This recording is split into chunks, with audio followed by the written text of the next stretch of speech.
Good morning and welcome to Rising. We have a great show for you today. I'm Amber Duke, joined at the desk by the one, the only Niall Stanage. Great to see you, Amber. Always a treat of my week to be here co-hosting Rising with you. How's your week been? It's been good. I'm a little tired, but we're going to push through. We will, absolutely.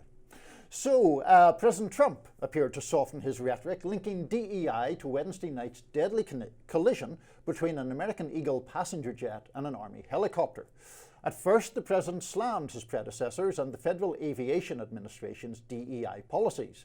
But by the afternoon, he made no mention of DEI. Let's take a look. I put safety first. Obama, Biden, and the Democrats put policy first. And they put politics at a level that nobody's ever seen. We have a high standard. We've had a much higher standard than anybody else. And there are things where you have to go by brain power, you have to go by psychological quality, and psychological quality is a very important element of it. These are various very powerful tests that we put to use, and they were terminated by Biden. That's why I'm trying to figure out how you can come to the conclusion right now that diversity had something to do with this crash. Because I have common sense, okay? And unfortunately, a lot of people don't. Well, all I'm talking about is competence, and we want in that particular position, we have to have the most competent people in our country because we're talking about lives. By Friday morning, Trump seemed to switch up his tune again, writing on Truth Social, quote, "This is just one reason why our country was going to hell." Trump decried DEI under Biden's watch, overlooking the fact that he himself had launched an air controller diversity program in 2019 during his first term. The Washington Post reported that Trump's FAA in 2019 began hiring people under the same criteria that he criticized on Thursday. That was people with disabilities, vision and hearing impairments, and partial paralysis, to name a few. Nevertheless, the new Secretary of Defense, Pete Hegseth, echoed Trump on Thursday. Let's take a look. We will have the best and brightest in every position possible. As you said in your inaugural, it is colorblind and merit-based. The best leaders possible, whether it's flying Black Hawks and flying airplanes, leading platoons, or in government. The era of DEI is gone at the Defense Department. Trump also took aim at President Biden's Secretary of Transportation, Pete Buttigieg. Take a look. The FAA, which is overseen by Secretary Pete Buttigieg, a real winner. That guy's a real winner. Do you know how badly everything's run since he's run this Department of Transportation? He's a disaster. He was a disaster as a mayor. He ran his city into the ground, and he's a disaster now. He's just got a good line of bullshit. Buttigieg fired back at Trump, posting on X, quote, "Despicable. As families grieve, Trump should be leading, not lying." President Trump now oversees the military and the FAA. One of his first acts was to fire and suspend some of the key personnel who helped keep our skies safe. Time for the president to show actual leadership and explain what he will do to prevent this from happening again. So I suspect we're getting kicked off today with perhaps the story or the topic that we're most likely to disagree upon. I'm sure you have some criticisms, or I would imagine you have some criticisms of the DEI program. I have certainly ways to defend it, but if you want to go on offense against it, why don't you go first and we'll see where we go. Well, I would start with this. First of all, Trump was not the first person to politicize this tragedy. It was actually the Democrats who came out and immediately blamed Trump for firing people from the TSA, which, as you know, has nothing to do with air traffic control. Congresswomen Norma Torres and Sidney Kamlager both sent out tweets insinuating that Trump's recent hiring freeze and the TSA cuts would have been to blame for this incident. So I find it a little bit hypocritical for Democrats to accuse Trump of being the one to rush to politicize what happened. But I find his politicization of what happened to be more plausible than what the Democrats are accusing him of doing. There are several direct, several indirect links to DEI that have caused our skies to become less safe. One of which is the fact that there was a lawsuit filed against the FAA where 3,000 potential air traffic controllers alleged that they were not able to continue the training program because they were not meeting diversity requirements. In short, they were white men And even though they were qualified, they had to go with different candidates. And we also know that during COVID, there were a lot of air traffic controllers who were fired because of Biden's vaccine mandate. So when we're looking at air traffic controller shortages, which could have potentially been a factor here, according to recent reporting, I think those are two things that stick out to me. So in terms of the politicization, I actually largely share your criticism that both Democrats and Republicans are politicizing this to a greater or lesser extent. Now, my argument would be there is, in that politicization, sometimes misplaced or hyperbolic claims about this particular incident, which is a very tragic incident, but one which we don't so far really know definitively what happened. That is a separate issue from the fact that there can be arguments to be had, certainly, about what we do going forward to prevent the replication of some of these matters.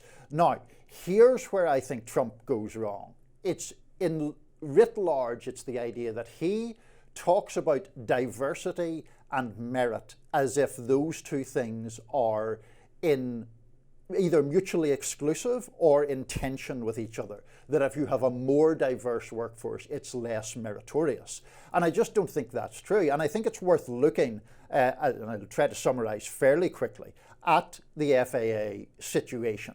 Because there is enormous amounts of emphasis put on, from the right, on this idea of a biographical assessment, which became part of the hiring process. And the label, I think, is misleading. It's not the right's label, that's what it's called. But I think it has been spoken about as if people think it's a personal essay about people's experience of racism or whatever. It's a 114 multiple choice question test.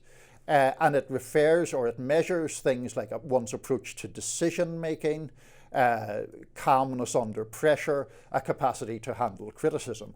All traits that we would, I think, generally agree are important in air traffic controllers.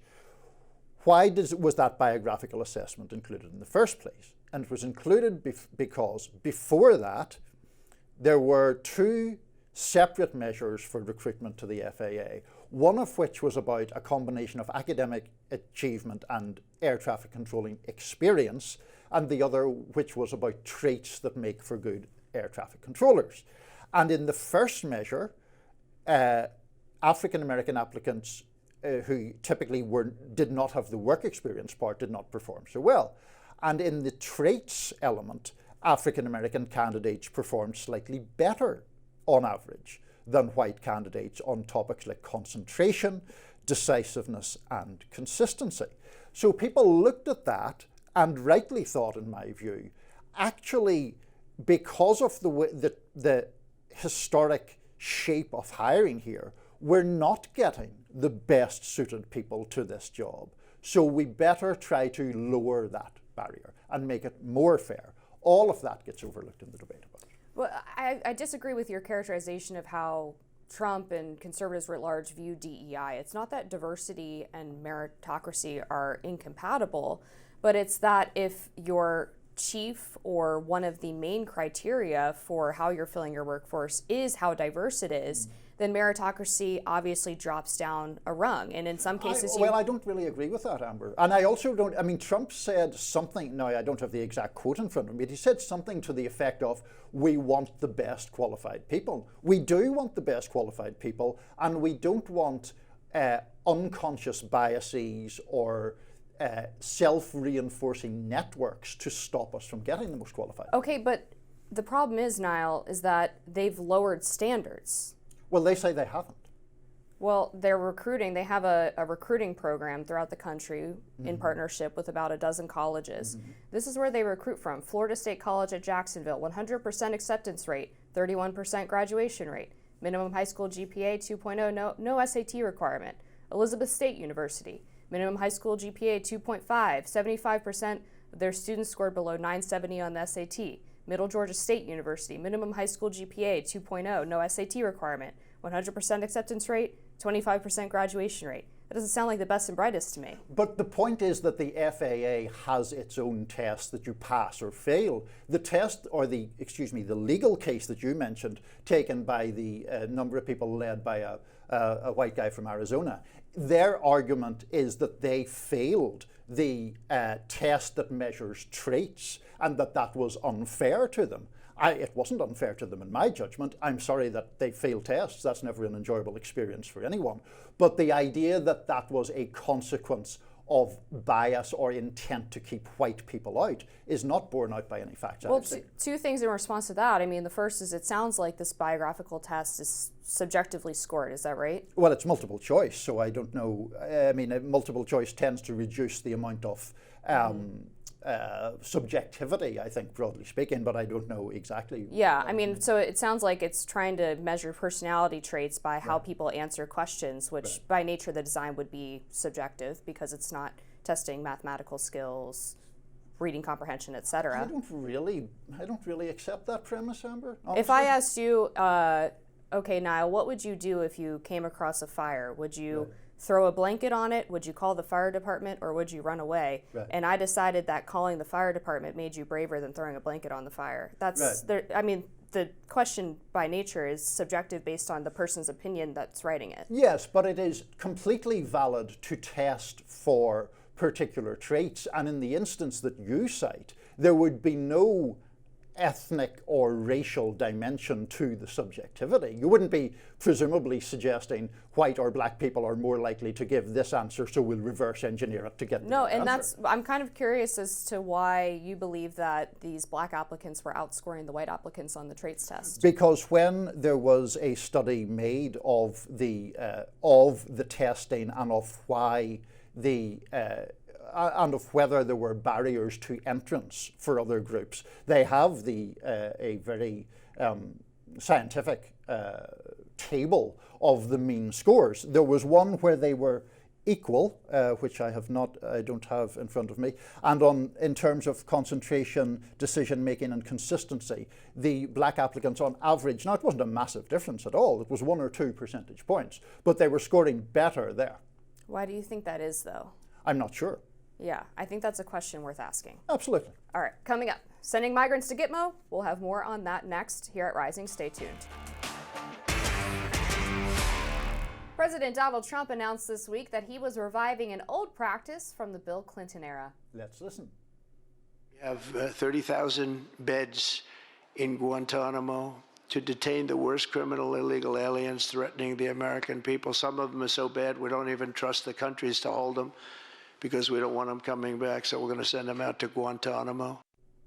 Trump made those remarks after signing the Laken Riley Act. Cuban President Miguel Diaz-Canel Bermudez responded to Trump's move, writing in a statement, "In an act of brutality, the new US government announces the imprisonment at the Guantanamo naval base, located in illegally occupied territory in Cuba, of thousands of migrants that it forcibly expels, and will place them next to the well-known prisons of torture and illegal detention."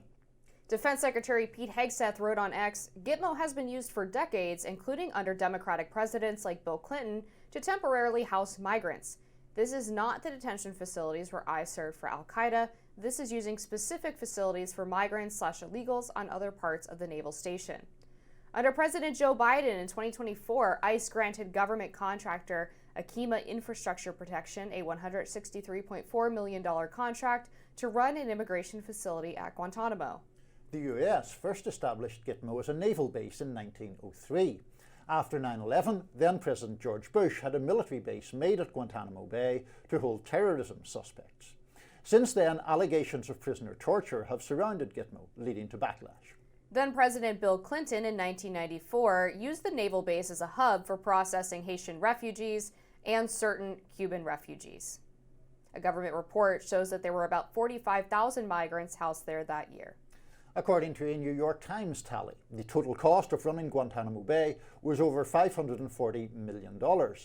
American humorist and NPR host Peter Segal wrote on Blue Sky, "A reminder, the G.W. Bush admin built a prison at Gitmo not because of its size or facilities, but on the theory that because it was not in the US laws would not apply. And because the US didn't recognize Cuban sovereignty over it, Cuban law didn't either. It's a stateless, lawless zone of impunity." Cenk Uygur said, "It turns out last year Biden gave a private prison company a multi-million-dollar contract to run the migrant jail at Guantanamo. So, does that mean Biden started the concentration camps? Also, Clinton had 45,000 migrants in that same facility. Or did Clinton start the gulags? Well, I think there's a lot to discuss here. It is certainly true that, well, let's start with the very basic stuff. Guantanamo Bay, in the way that most people think of the detention facility, and this proposed facility are two different places. They're apparently literally on opposite sides of what is actually Guantanamo Bay. And it is certainly the case that it was used to hold a lot of Haitian and Cuban refugees or asylum seekers dating back to the Clinton years. I think that obviously that was occurring before Guantanamo Bay was identified in the public imagination with the detention facility. I do question why President Trump didn't perhaps clarify that difference more himself. He talked, about Guantanamo Bay, and most Americans obviously think of the detention camp when that happens. But there we are. That's the proposal. Yeah, I think it seems like a good idea, frankly. We have this facility there. There's space there. It's already up and running. We're going to have a shortage of beds in the U.S. as this deportation operation continues. Might as well make use of something that already belongs to the U.S. and is built for expressly this purpose. Doesn't sound like it would save much money, unfortunately. That would be a nice 1-2 punch. But yeah, there was an initial freak out over this because people assumed that they were going to be housed with terrorists, and there's an entirely separate migrant facility, so I don't really see the issue. Presumably the money will have to be authorized by Congress, I imagine. I mean, it hasn't, I'm not quite clear, that contract that we referred to, I'm not entirely sure if that money has been paid. As I understand it right now, the proposed migrant setting is basically, there's nothing really there. It's like fields, and one of the difficulties beyond what one thinks of the immigration issue is during the Clinton era, it appears to have been essentially tent cities that were set up there, which were not very satisfactory from anybody's point of view. My concern about Trump and his not making the distinction clearer is that I wonder whether it is of a piece of the way he tends to talk about migrants in a way that is synonymous with crime, or at least highlighting crime all the time. I don't really think that you can talk the way he does without, in effect, smearing people who have broken immigration laws but who have not otherwise committed criminal acts as having a propensity to do those acts. I guess to your point about Congress, let's start with that. I would be interesting to look at the actual earmarked funds for HHS or DHS, because HHS runs the longer term migrant facilities and DHS runs the short term ones, people who are under expedited removal or going through deportation proceedings. So presumably the Guantanamo structure would be done through DHS, but regardless, it depends on what that chunk of money is actually earmarked for, right? Because sometimes Congress is sort of deliberately vague with what they say the money is for. It could be broadly detention of migrants. It could be specifically U.S. facilities run by this company. So I don't know the answer to that. On the other question about whether Trump is sort of dehumanizing migrants or saying that they're sort of predisposed to being criminals, I don't really get that. I think the issue at stake here is even if you accept the premise that illegal immigrants commit crime at relatively the same rate as American citizens, which I don't, by the way, but that's a whole separate debate, which I think we've talked about it before, some of the numbers there. But even if you accept that false premise. Well, I know. It's hotly debated premise. Yeah. A hotly debated premise. Yeah. The issue is that if they commit a crime, they shouldn't have been here in the first place, right? So this is a preventable situation. And so that's where the issue comes in with people seeing issues like Laken Riley, like Jocelyn Nungaray, like Rachel Morin, and saying, we could have stopped this if we had just secured the border. It really was that simple. And so that's where the crime aspect comes in for me. I agree, in fact, that the Democratic Party in particular has caught itself in a very unpopular and difficult to defend position when it has tried to avoid acknowledging the instances where people in the country illegally have committed terrible crimes, and obviously those people should not have the right to stay. If you murder someone or if you have committed a serious crime and you're not in the country, then you should be removed from the country. That doesn't seem that it should be a controversial position to me. Now, obviously, some Democrats did vote for the Laken-Riley Act. We could have a whole other debate about whether that is because of sincere belief in its measures or whether it's a reaction to electoral vulnerability following November's election. The issue I would have with the Laken-Riley Act also is that it provides for the deportation of people who have merely been accused rather than convicted, which I think there are due process issues around that. But the point is, obviously, there is a very clear moral argument that people who commit serious crimes and are found guilty of them and are in the country illegally shouldn't be in the country. Yeah, that seems obvious. And then the broader question is whether you think there's a moral argument for removing all people who cross the border illegally to disincentivize the practice. Yes, and we would have a whole other segment Indeed, about that, would. but I'm actually not as far to the left side as you might think I am on that question. Oh, well, we should talk about this another time. But up next, because we are out of time, Tulsi Gabbard is on the hot seat. Stick around. Well, it's no secret that President Donald Trump's nominee for Director of National Intelligence, Tulsi Gabbard, has many critics. Their main complaint seems to be centered on a common theme, that she is a, quote, Russian asset or, quote, compromised, or a sympathizer of former Syrian dictator Bashar al-Assad. She disputed some of these characterizations at her confirmation hearing yesterday. Let's take a look. Before I close, I want to warn the American people who are watching at home. You may hear lies and smears in this hearing that'll challenge my loyalty to and my love for our country. Those who oppose my nomination imply that I am loyal to something or someone other than God, my own conscience, and the Constitution of the United States, accusing me of being Trump's puppet, Putin's puppet, Assad's puppet, a guru's puppet, Modi's puppet. The fact is, what truly unsettles my political opponents is I refuse to be their puppet. I have no love for Assad or Gaddafi or any dictator. I just hate al-Qaeda. Another concern among lawmakers from both sides is her apparent sympathy for Edward Snowden, the man who leaked classified intel over what he thought was a gross surveillance overreach. Here's Senator Michael Bennet grilling Gabbard on that yesterday. Is Edward Snowden a traitor to the United States of America?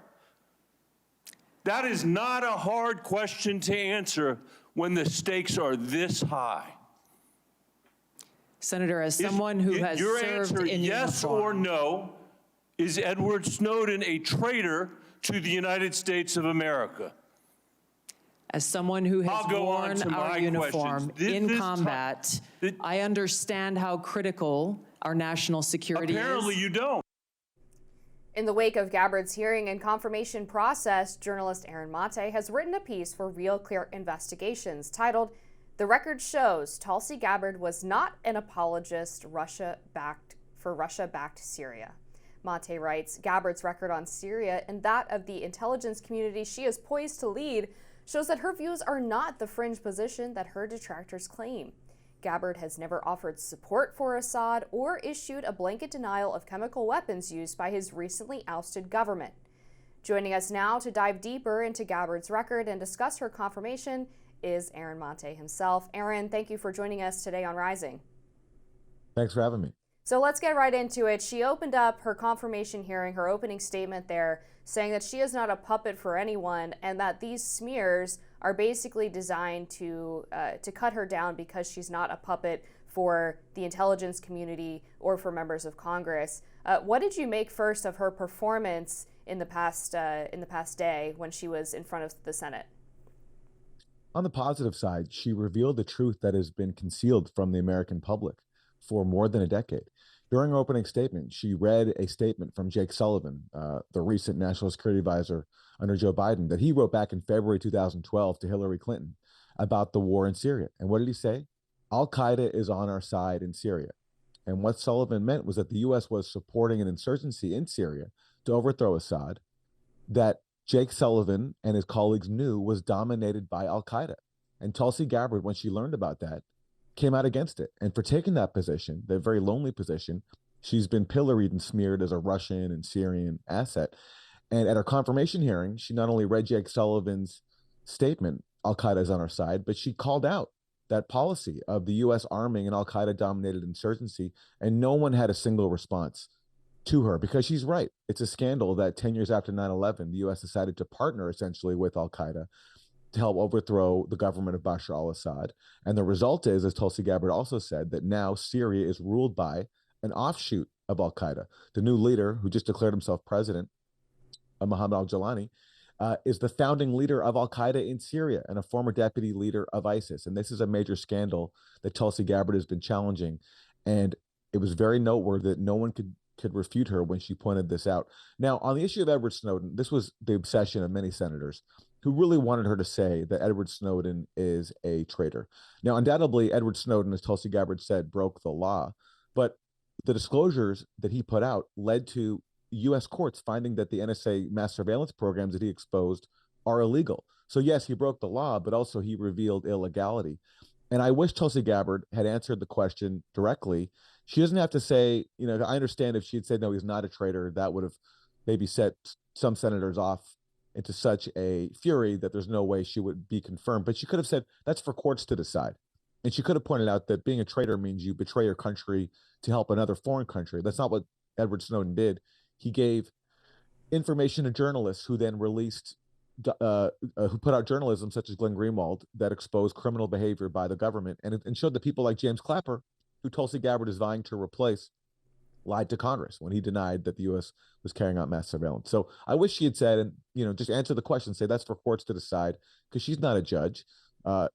Edward Snowden can be charged and go before a court, and they can decide if he was a traitor. I don't think there is evidence to support that.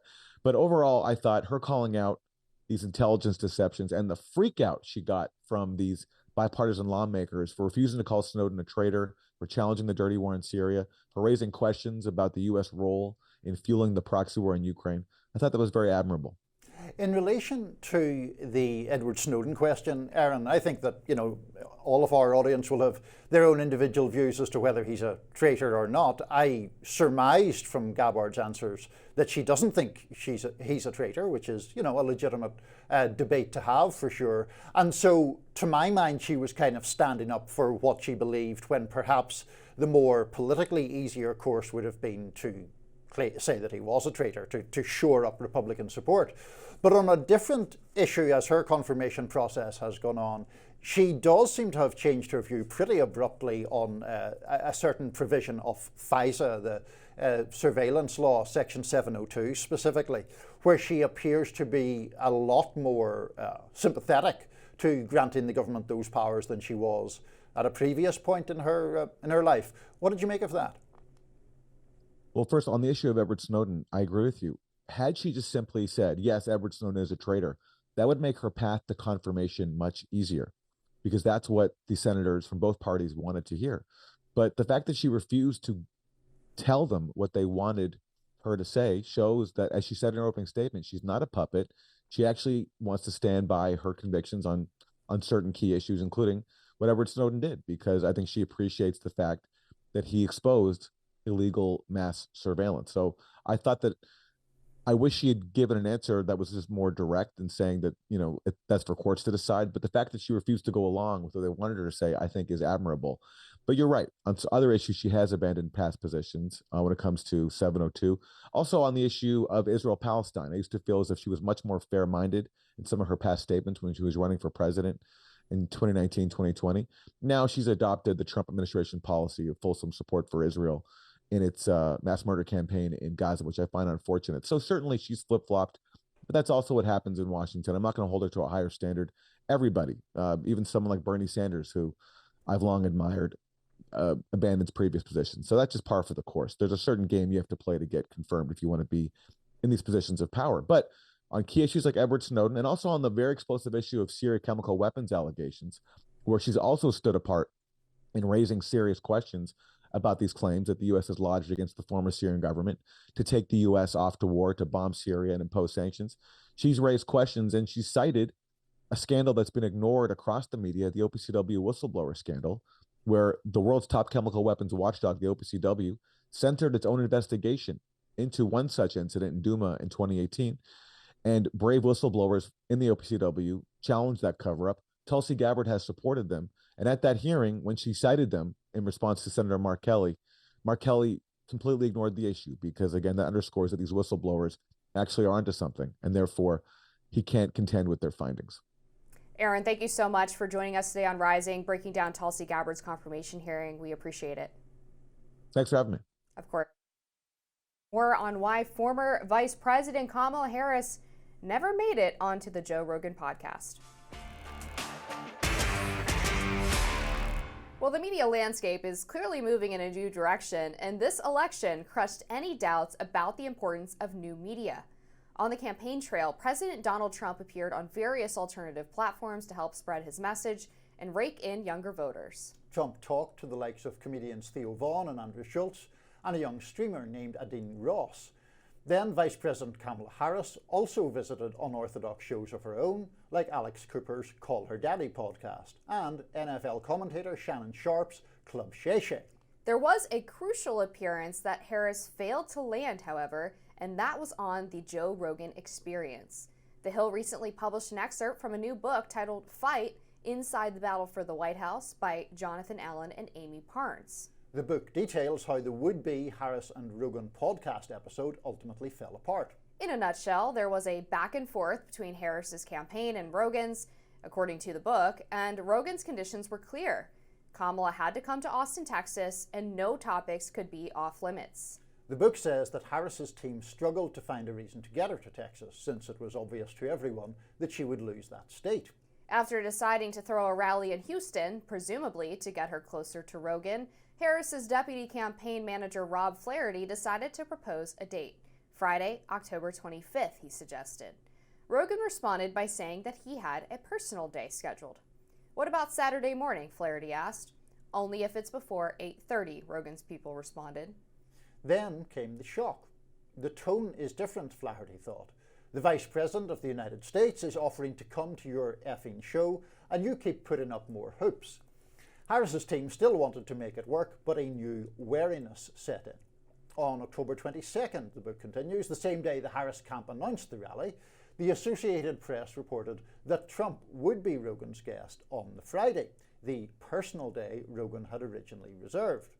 Democratic strategist and former Obama alum John Cooper wrote on Blue Sky, "Wow, there's no way of knowing the extent to which this could have changed the election outcome, but Joe Rogan lied through his effing teeth and intentionally screwed over the Harris campaign." CEO and co-founder of The Federalist, Sean Davis, wrote on X, "If Harris had gone on Rogan, Trump would have won Virginia, Minnesota, and New Mexico." Editor and CEO of ZTO, Mehdi Hassan, wrote, "Why didn't Kamala go on Rogan? They all screeched in op-eds and tweets for months on end. Maybe, just maybe, because Rogan, in the tank for the GOP, made it near impossible for her to come on." Journalist Matt Taibbi wrote, "Anyone who thinks Rogan didn't want to interview Harris doesn't understand the business. Of course he wanted to book her, but asking for conditions shows a total misunderstanding of that audience. She should have just dropped by and eaten a pile of shrooms with him." That would have been something worth watching if that had happened. I would have sure. I would have watched all 3 hours of that, Niall. But okay, so I wanted to kind of run through this series of events and what I think actually happened. Because reading through this, you know, both of us, we've been in the media business for a hot minute, and we kind of know how these things work. So when I read that Joe Rogan had blocked out the 25th as a personal day, at least that's what he told Kamala Harris's team, to me that meant he had already booked Trump for that day, and he was not going to move Trump for Kamala Harris. Or tell Harris that he had booked Trump for that day. Because then she's going to leak it to the media, and then it becomes a whole thing, and your big scoop gets taken away. So I thought it showed a bit of entitlement from the Harris team where they suggested that Rogan had lied to her, or not that he had lied to her, but that he had taken a personal day and then scheduled Trump on top of it when he wasn't willing to schedule Kamala Harris. I don't think that's what happened at all. Then you go forward to this Saturday where he says, well, we have to do it before 8:30. So I went back and I looked up, what was Joe Rogan doing on that Saturday? Well, there were a bunch of UFC fights in Dubai on that day that started around 10, 11 o'clock in the morning and went till 3 or 4 in the afternoon. And he had a pre-scheduled live stream a week out from this event where him and 4 of his buddies were going to be doing live commentary on the UFC fights, which apparently they do for basically every fight that Joe Rogan can't make in person. So the fact that it was pre-scheduled on the show, I was like, all right, that's relatively fair. You got to come before he does his UFC live stream. That is a huge part of his business. And the darn thing got like 600,000 views. So I don't think this was an instance of Joe Rogan screwing Kamala Harris so much as it was just bad timing. First of all, I love this level of research where you looked up the day and went back to the UFC fights. This is why we love having you on. Thank you. But look, I basically agree. The idea that he screwed her, he intentionally made it difficult for her to appear, doesn't seem to make any sense on its face to me. I understand why the Harris campaign wants to make that claim. I understand to a degree why people in the sort of liberal Twitter sphere, or what used to be the Twitter sphere, want to make that claim. But if you're in any kind of broadcasting, podcasting business, you want the biggest names that you can get, typically. And so the idea that Joe Rogan avoided or sabotaged a Kamala Harris interview, which would have got enormous attention, would have had a huge audience, would almost certainly have made news, that he just decided he was going to like manipulate it not to happen. That seems crazy. I mean, there are lots of politicians who I'm critical of frequently, and I would be very happy for them to sit down and we would to do an interview. I just don't think it makes any sense. I think that, to be fair to the authors of the book, I've no doubt that that's what the Harris campaign is claiming, and that is the Harris campaign's narrative. I just think it's kind of self-serving and doesn't make much sense. Yeah, I tend to agree, especially when he was saying that he wanted her to come on the week prior to this alleged scheduling snafu, and that was supposedly before he had even scheduled the Trump interview, that he said he would have liked to interview her. There would have been no topic off limits. They would have had a conversation. Joe Rogan is not the kind of guy, by the way, to sit there and grill politicians. No. He likes to have a more personal, sort of intimate conversation. Sometimes you talk about weird stuff with Joe Rogan, and that's kind of how it is. I think there's something to the idea that maybe Kamala's team should be kind of glad that it didn't work out, because that didn't seem to be her strong suit in doing longer form interviews. I mean, I think you could argue that either way, because perhaps the kind of nature of his interviews give people an opportunity to show a side of themselves that they don't normally show. In the Trump one that he did, I actually thought, beyond any kind of politics, one of the most interesting parts of it was when Trump and Rogan ended up discussing a combination of UFC, and I think they discussed boxing as well to some extent. And it was like, oh, this is like this weird discussion between two sports fans all of a sudden, and that was interesting. Whether Kamala Harris would have gone down that route or not, I don't know. I do think, to a point that you raise, it's really very plausible that one of the central problems here was that it seems like the Harris campaign were still circumscribing the topics to some degree. They said they were willing, I think, to discuss weed, which is fine, you can discuss that for sure, but it still seemed a list of topics that were acceptable to them, and he, I think rightly, insisted that there shouldn't be such a list, so it shouldn't be confined in that way. I do think at times the Harris campaign was too risk averse generally, and I think this is a detail in that picture. Yeah, and I mean, in past reporting about this incident as well, it was claimed, and Joe Rogan claimed this on the podcast, that her team wanted him to travel to her, and that was one of the things that sort of set off the negotiations on a bad foot, was that it seemed like this campaign was making demands of Joe Rogan, who is not really in a position to have anything demanded of him, because he's the most popular podcast in the world and makes a heck ton of money doing it, so he doesn't need Kamala Harris to come on. He'd like her to come on, but he doesn't need it. No, absolutely, and he's in a position of big influence to try to get that to happen. I was surprised in researching this. There was apparently only one instance where Rogan has travelled outside of that studio that everyone knows to interview a guest, but to be fair to him, it was Edward Snowden, apparently. Who, not in the United States. He can't come to Austin. Wasn't at liberty to come to Austin. So all right. Yeah, I think that's a fair excuse. All right. We'll talk about more things soon. Stay with us. Questions remain over Wednesday's deadly air collision, but new reporting from The Lever reveals that lawmakers were warned of safety issues months before the January 29th fatal crash. Still, Congress passed a measure to add more flights to Reagan National Airport, which was already one of the most congested airports in the country. The report highlights that lawmakers eager to have easier access flying directly to and from Washington and their home states were all in, including the newly minted Transportation Secretary, Sean Duffy. But those opposing cited the, quote, already stressed by flight volume in the capital region's busy airspace. Joining us now to dig into their report is David Sirota, founder and editor-in-chief of The Lever. David, thanks for joining us. Thank you. Thanks for having me. Sure. So give us an overview of some of the safety concerns that were taking place at DCA. This is obviously a very busy airport. You also have multiple military helicopter routes that run right next to one of the runways there at that airport. What concerns had been raised in the past? So Washington National Airport is one of the airports in the country, relatively few airports, that's right inside the city, right near the city center. People might know Burbank Airport, San Diego Airport. These were airports built, they're older airports that were built right near the city center. And so it's always been a place where there have been concerns about too much traffic coming into air traffic coming into the airport. And this has been a debate going on when it comes to Washington National Airport, really for decades, that there have been limits on the amount of flights that can come into Washington National Airport because of its smaller runways, its smaller mass, its smaller land area, and its proximity to the city. For years, there has been this debate every time the FAA reauthorization bills come up about whether to add slots to National Airport, whether to add more air traffic, and whether to allow longer flights to come into Washington National Airport. There's this perimeter issue, a perimeter meaning how far away can the flights come? So, transcontinental airplanes and the like. Safety concerns have been sounded over and over again about this airport in particular, about how there's too much traffic there.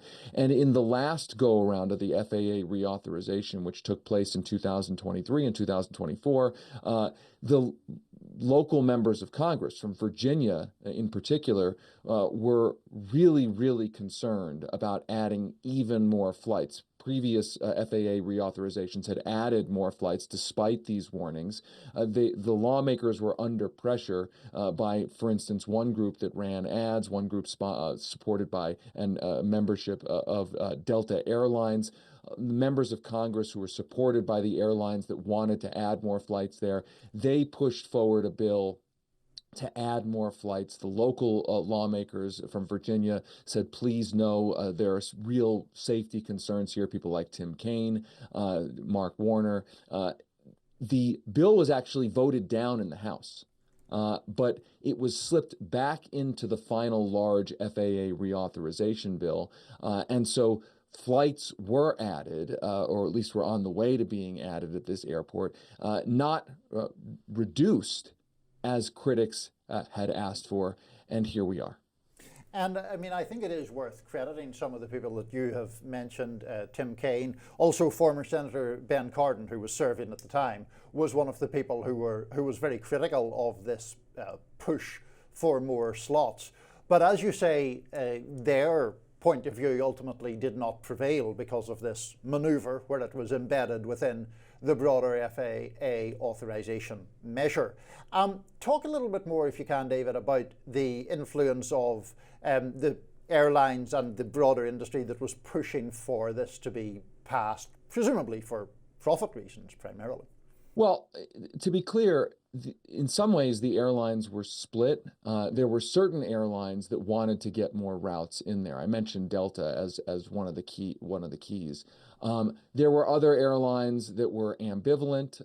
There were some airlines that at times were opposed, United Airlines. But look, there was a push by the larger aviation industry, wanted more flights in here. Now, it's worth mentioning. It's really important to mention. Washington, D.C. is also served by Dulles Airport, which is farther out and has a lot more capacity. The opponents of doing what was done were basically arguing that members of Congress were trying to get themselves more convenient flights into the airport that's much closer to the city. That the idea is that the members of Congress from districts farther away wanted direct flights into the most convenient airport for themselves to get to their offices, despite the safety warnings. So it's important to know that it's not like the only way to get into Washington, D.C. was Washington National Airport, this airport that really is in a special geographical situation, airspace situation.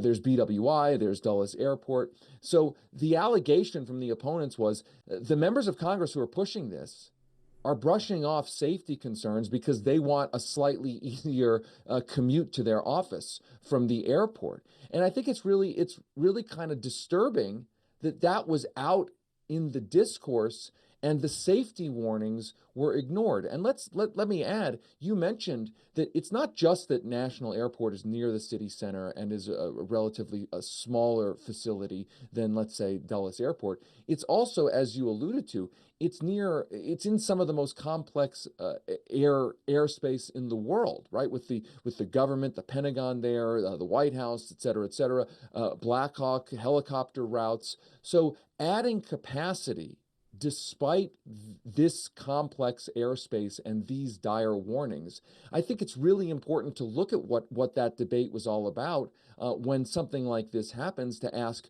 were there warnings that were missed, that were ignored, that created the conditions for something to happen? And I should mention one other thing. There were a bunch of near misses on the runway, near miss collisions on the runway in the middle of this legislative debate about whether to add air traffic to Washington National.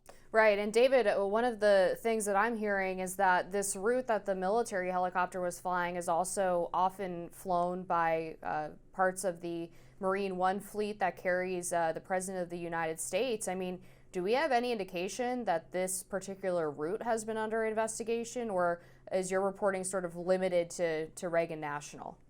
Yeah, our reporting is basically about what potential conditions existed before this situation. But look, again, it's some of the most complex and trafficked airspace in the world for obvious reasons. And so I think it's important to ask what decisions were made to take an already stressed, smallish airport and put it under even more stress. Now, there's also questions about whether the tower was staffed properly, the air traffic control system.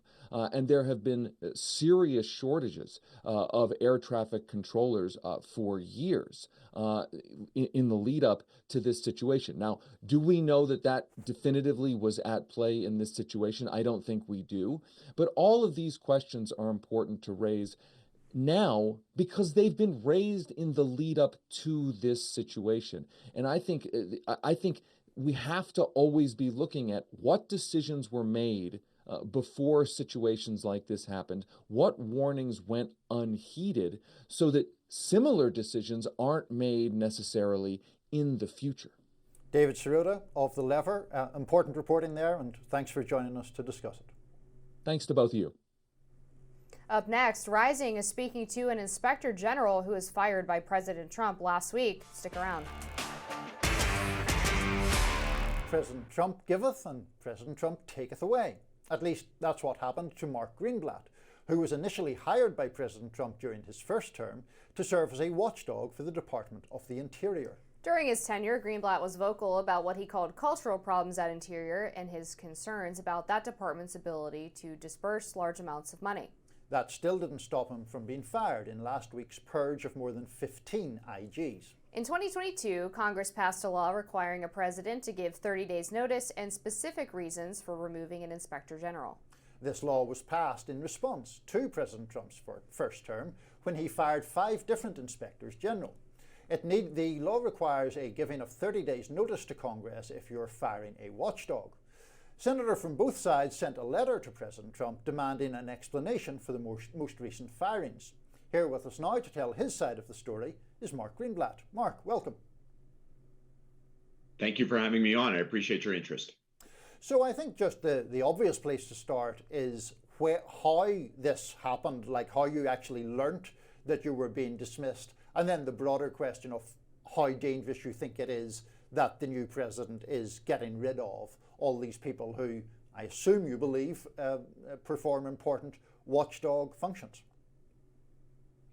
Well, I found out last Friday night, a week ago, around 7:30. I just checked my work phone, as I do periodically over the course of the night, and there was an email from entitled White House notification, and I knew that could not be good. You mentioned the removals of the IGs in the prior administration, the prior Trump administration.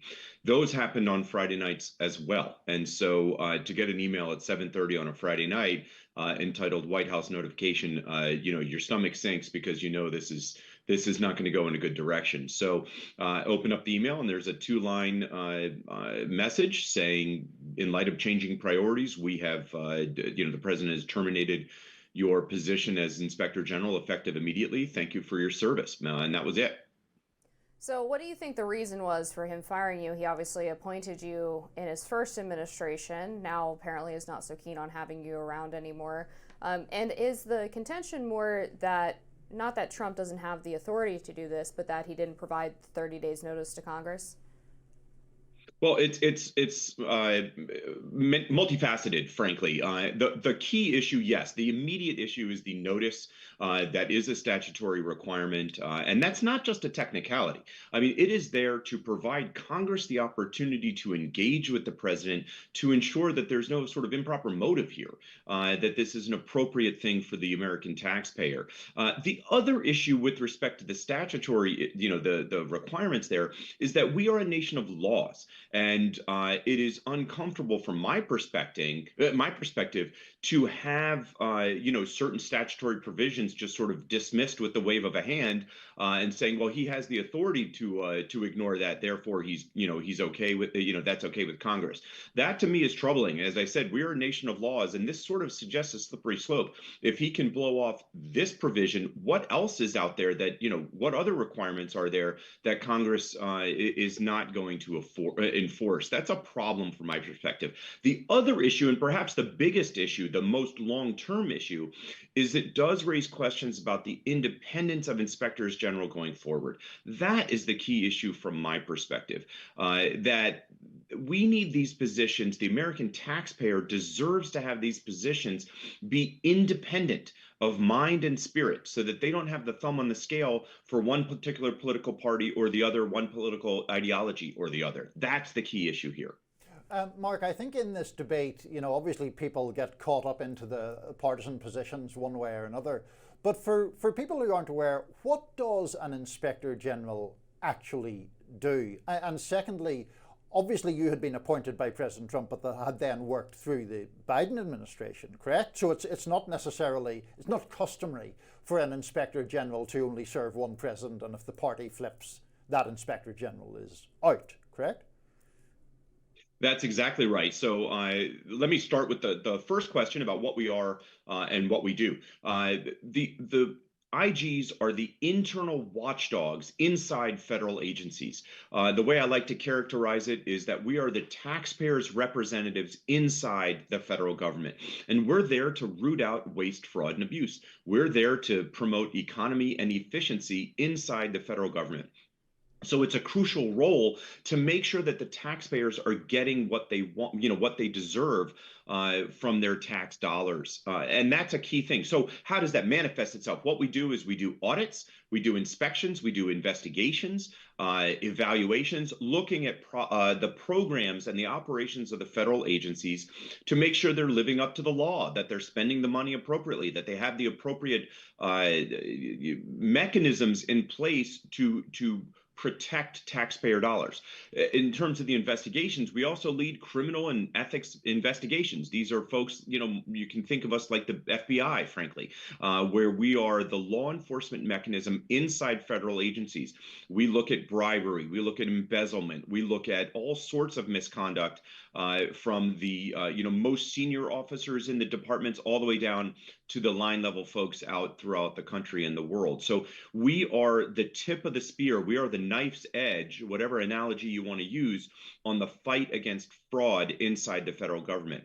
Now, turning to your second question about the tradition, inspectors general, in order to be credible, inspectors general have to be independent. And that independence, the protections that Congress create this sphere of independence for the IGs. And I mean independence in terms of mind and spirit, so that they can make the findings and have credibility. And so that is an integral part of who we are and what we do. And so in that vein, there has never been a mass firing of IGs like this. Ronald Reagan, with the first transition under the IG Act from Carter to Reagan, Reagan did remove everyone, but there was such a hue and cry, and everyone said, no, these positions were created to spare them from the political winds changing, that he ended up reversing course and brought them back, but about half of them back. So we've never seen this kind of mass firing of IGs with the change of administration. It is truly unprecedented. Yeah, I mean, another example, this was not a mass firing, but Barack Obama fired Gerald Walpin, Inspector General for the Corporation for National and Community Service, while he was investigating one of Obama's close friends. That's probably the closest example that I could think of. But one thing I wanted to ask you, I'm not big on guilt by association, but I do think it's relevant in this case. You recently appeared on Harry Litman's podcast, and this is a guy who was sort of laughing about the idea that Trump would die in prison and never get to be president again. Do you think that appearing on something like that with somebody who would sort of yuck it up over that kind of serious thing would perhaps play into the perception that Trump is trying to give that you were politically biased?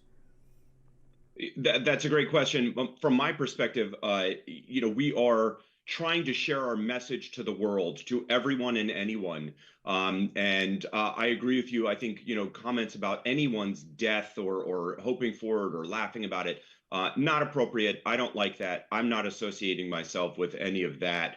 And so it's a totally fair point. My thought is I want to share the message about who we are, what we do, how we add value for the American taxpayer. And I'm willing to talk to anyone, about that because I think it's important. Your question earlier about, well, can you describe for the listeners, what IGs do? That's the kind of thing I'm hoping to amplify our message about the independence of the inspectors general. And so I'm willing to talk to folks, even if I don't agree with what they've said in the past, because I would agree with you. I don't agree with that. I think, Mark, also there's another couple of ways of looking at this. One is what it says about President Trump's broader approach to governing. And I think from not only the liberal side, but people who are more critical of Trump, they look at things like the clemency, pardons in most cases, commutations in a handful of cases, to the January the 6th, people convicted of January the 6th related offences. They also look at things like the Department of Justice, people being fired from the Department of Justice who had worked on the criminal prosecutions of Trump. So related to that, why do you think he didn't give Congress the 30 days notice that appears to be required by law? And what does that say about his governing mentality? Well, I've just seen from their statements in the press, the White House said some statement to the effect of, and this is not a perfect quote, but it's pretty close, is that he is the executive branch and he can remove anyone at his pleasure. And so I think he and the White House and the White House counsel's office presumably view their authority, the president's authority within the executive branch, to be effectively limitless. I don't want to speak for them, but certainly in this type of situation where you're talking about employees, they believe they have unfettered discretion or something similar. And again, I don't want to, put words in their mouth, but they believe this is a constitutional issue, and therefore the notice requirement in the IG Act is unconstitutional. That's my assessment from what I've heard from them. And look, this may get, this broader issue of the executive powers, the unitary executive, will likely be litigated over the next few years, and we'll see how that plays out in the courts. All right. Well, thank you so much, Mark Greenblatt. We appreciate you joining the program and sharing your perspective on this very thorny issue. We hope you come back. Thank you so much, and I appreciate your interest, and I look forward to seeing your future reporting on it. Sounds good. All right, up next, is Captain America unpatriotic? We'll find out next. Captain America appears to be taking flack from none other than conservative Americans. Ahead of next month's release of the film Captain America: Brave New World, actor Anthony Mackie said, quote, "For me, Captain America represents a lot of different things, and I don't think the term America should be one of those representations. It's about a man who keeps his word, who has honour, dignity and integrity, someone who is trustworthy and dependable." Mackie made this comment last week at a promotional event in Rome. Marvel's Italian social media account posted clips of his interview, but if you watch the clip, the controversial comment appears to be edited out. Let's watch. For me, Captain America represents a lot of different things. A man who keeps his word, who has honor, dignity, and integrity. Someone who is trustworthy and dependable.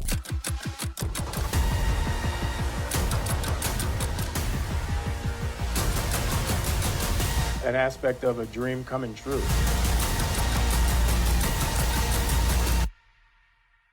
In a separate interview with an Italian news agency, Mackie said this about his new movie. I feel like it's just as important for black kids to see a black Captain America as white kids to see a black Captain America. Growing up, one of my favorite superheroes was green, So it wasn't about race. It wasn't about, anything. It was just about him being a good guy and trying to do the right thing. Later, Mackie walked back some of his remarks, writing on Instagram, "Let me be clear about this. I'm a proud American, and taking on the shield of a hero like Cap is the honour of a lifetime. I have the utmost respect for those who serve and have served our country. Cap has universal characteristics that people all over the world can relate to." Conservative political commentator Dan Bongino wrote on X, "Another SHIT movie I won't be seeing." Todd Erzin of Blaze TV wrote on X, "You should mock and boycott him just as mercilessly as you would Selena Gomez. His movie needs to pay the price for his disrespect." Some Marvel fans defended the movie. An ex-user writing, "Captain America 2 and 3 were about Captain America directly going against the US government because they made poor choices based on incomplete information. He's not a propaganda spewing mouthpiece and is in fact the direct opposite. So yeah, Anthony Mackie is right." You a big Captain America fan, Amber? No, I'm not a Marvel fan in general, No. actually. I prefer DC Comics for one, but two, I'm so over the superhero movie thing, so this is very uninteresting to me. I mean, it's just one of these controversies that gets thrown up. I guess I find the conservative reaction to it, at least as we characterised it from those tweets, a bit overblown. People talking about, the movies have to pay the price for someone's commentary and all of that. What he said seemed fairly mild to me. I didn't even find it all that aggressively critical of the United States. I guess the implication is that he's saying that Trump doesn't have honour and whatever the other words, respect and integrity. I suppose it has been taken that way, or it has been construed that he means the United States doesn't have those values. It seems well within the bounds of legitimate criticism to me, and I don't see why people are frankly so outraged about it. Yeah, I thought it was a boneheaded comment more than anything else, and knowing that Anthony Mackie has apparently gotten himself in trouble for making dumb comments on interviews before. I've seen controversy on subreddits and the like, and I'll try to find some examples in a moment, but I think he just doesn't really think before he talks, and I don't think he really meant much by it. I'm almost completely unaware of him. Anytime we discuss popular culture, I get kind of lost because I often don't know much about these people, and I don't know anything about the controversies he has previously been involved in. Now, it is interesting. Some people are pointing out that Chris Evans, who was a former Captain America and who is, of course, white, back in 2011, he made some somewhat controversial comments saying, "I'm not trying to get too lost in the American side of it. This isn't a flag-waving movie. It's red, white and blue, but it just so happens the character was created in America during wartime," etc., etc. And I think the contention is that there was much less controversy or much less outrage about Chris Evans saying that. I don't know whether the suggestion is the fact that Chris Evans is white protected him from some criticism, or the fact that those comments date way back to 2011 made it a less polarized time a less polarized context into which those comments fell. Yeah, it could have been. I mean, we certainly didn't have the broader concern about companies like Disney and Hollywood writ large being so aggressively liberal. Getting back to what I was saying about Anthony Mackie. I'm just thinking, have conservatives not complained forever about Hollywood and the entertainment industry being liberal? I think they feel that it got worse in the time of Trump. Do they? Yeah, I do think that. Okay. So Anthony Mackie got in trouble with the left, actually, a few years ago because people wanted his character and Sebastian Stan's character in one of the TV shows or something. I don't know. I don't watch this stuff. But they wanted them to be in like a secret gay relationship or something. Okay. And he kind of shut it down. He said the idea of two guys being friends and loving each other in 2021 is a problem because of the exploitation of homosexuality. It used to be guys could be friends, we could hang out, we could do this, and it would be cool. But you can't do that anymore because something as pure and beautiful as homosexuality has been exploited by people who are trying to rationalize themselves. And I guess the left took this to mean that he had some issue with himself playing a homosexual character. I had no problem with what he said. Yeah. But it just goes to show that this can happen to basically anybody for any particular reason. He also took a lot of heat for actually being the first Marvel actor to come out in support of Jonathan Majors after he was accused by multiple women of assault. And I don't know, I don't think he really cares that much about his public image. At least he doesn't seem to be as careful with it as some of the other Marvel actors, although Chris Pratt gets in trouble all the time apparently for being Christian or whatever. So yeah, I mean, this is something that is, again, pretty interesting to me. I'm not a huge Marvel fan. I don't really like superhero movies outside of like the Christian Bale Batman films and older than that. I don't take my cultural cues from Hollywood. Yeah. So exactly. I think that people should just chill out a bit more. I mean, it's what he said seems defensible to me. If people are offended by it, that's okay, and they don't have to. I mean, nobody's putting a gun to anyone's head and marching them into movie theaters to see movies that they don't want to see anyway. Yeah. So and like, I mean, it's called Captain America. Saying it's like not about America, I think is kind of dumb. I get the point he was trying to make. I don't think it was a good one, but I wasn't going to see the movie anyway, so I'm completely unperturbed. Well, neither of us will be spending this weekend going to see the Captain America movie. It sounds like, but sounds good. There we go.